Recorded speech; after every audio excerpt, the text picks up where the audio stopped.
अगर अभी तक आपने द वॉइस को सब्सक्राइब नहीं किया है तो एक औरत के लिए माँ बनने का एहसास सबसे खास होता है और इसी एहसास को और खास बनाने के लिए श्री साई सेवा संस्था लाए हैं जरूरतमंद औरतों के लिए एक खास कैंप।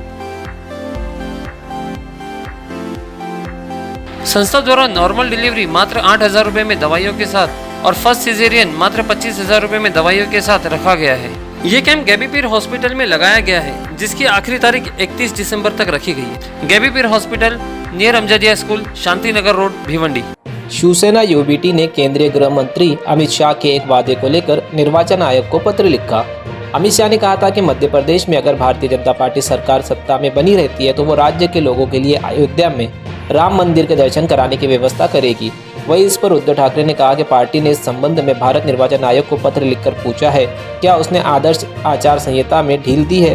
ठाकरे ने कहा कि चुनाव में आचार संहिता होती है। शिवसेना की तरफ से हमने चुनाव आयोग को एक पत्र लिखा है। उन्होंने कहा कि कई बार ऐसा लगता है कि चुनाव के दौरान बीजेपी को फ्री हिट मिलती है।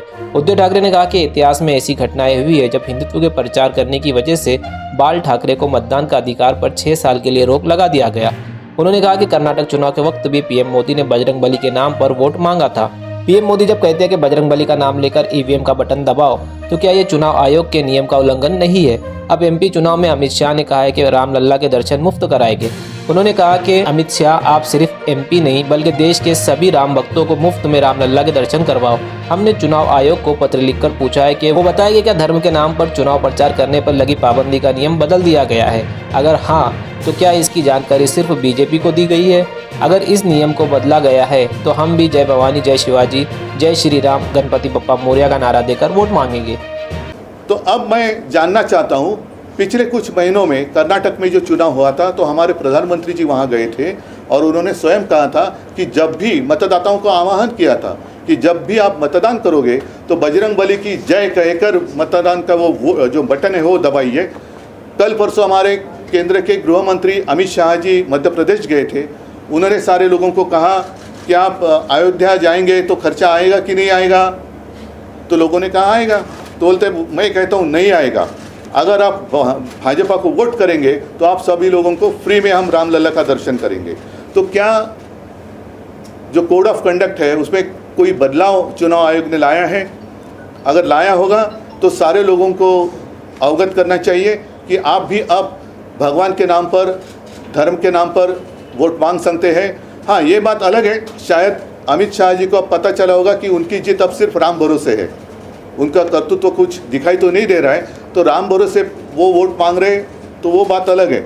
लेकिन उस वक्त जो मेरे पिताजी को हिंदू हृदय सम्राट बाला साहब जी, सुभाष देसाई जो हमारे अन्य लोग थे, उनको जो सज़ा सुनाई गई थी तो वो सही थी या गलत थी? अब क्या उसमें कोई बदलाव लाया गया है? और अगर बदलाव लाया गया होगा तो हमें कोई अड़चन नहीं, हम तो उनका स्वागत करेंगे क्योंकि हमने वो सज़ा तो भुगत ली है। तो अब उसमें कोई अगर बदलाव लाया होगा चुनाव आयोग ने तो उसे चुनाव आयोग को आज हमने एक लेटर लिखा है, खत लिखा है और हमने कुछ सवाल पूछे कि अब की स्थिति क्या है, क्या आपने कुछ उसमें बदलाव किया है तो हमें आप बताइए, ताकि हम भी आगे जाकर जय भवानी जय शिवाजी, हर हर महादेव और जो राज्यकर्ता है उनको सुबुद्धि आने के लिए गणपति बाप्पा मोरया कहकर बटन दबाइए, ऐसे आह्वान हम हमारे मतदाताओं को कर सकते हैं। तो उसमें कोई गलत किया है ऐसे मैं नहीं मानता, लेकिन अगर किया है तो हमें भी उस तरीके से प्रचार करने का मौका मिलना चाहिए। नहीं तो जैसे मैंने कहा कि क्रिकेट के दिन चल रहे हैं, सिर्फ वो कुर्सी पे बैठे हैं इसलिए उनको फ्री हिट और हमने कुछ किया तो हमारी हिट विकेट, ये कानून हमें मंजूर नहीं है। पर सर, जिस प्रकार जैसे कि हम देख रहे हैं कि चुनाव जैसे ही नजदीक आता है, कोई भी राज्य का चुनाव हो, धर्म के मुद्दे पर जो है वो राजनीति ज्यादा गर्माते हम तो चुनाव आयोग ने जितने सारी पाबंदी लगाई है या जितने सारे कोड ऑफ कंडक्ट में नियम है उस पर ही हम प्रचार करते हैं।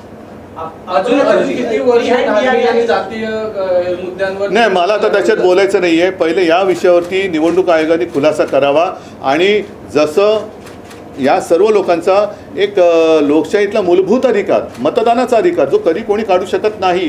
कारण तुमच्या मतदानावरतीच सरकार निवडून येतं. अशा वेळेला तुम्हाला मत देण्याचा अधिकारच काढून घेतला तर हा निवडणूक आयोगाचा गुन्हा आहे. तो आमच्यावरती लादून तुम्ही आम्हाला शिक्षा केली होती, तर ती शिक्षा योग्य होती की नव्हती, का आत्ता होते ते योग्य आहे हे त्यांनी आम्हाला सांगावं. आपको लग रहा है चुनाव आयोग पार्शियलिटी कर रहा है बाकी दलों? मैं अभी नहीं कहता कुछ, चुनाव आयोग से उत्तर आने दो.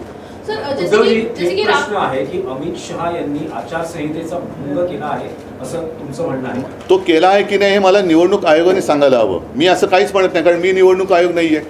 निवडणूक आयोगाने जर काही कायद्यात बदल केला असेल आणि जर का मला तो माहिती नसेल तर ते मी असं बोलणं योग्य नाही. त्याच्यामुळे निवडणूक आयोगाने जर पंतप्रधान आणि केंद्रीय गृहमंत्री असं बोलत असतील तर माझा असा समज आहे की निवडणूक आयोगाने त्याच्यात बदल केला असावा. पण तो असेल तर तो सर्व पक्षांना सांगण्यात आला पाहिजे.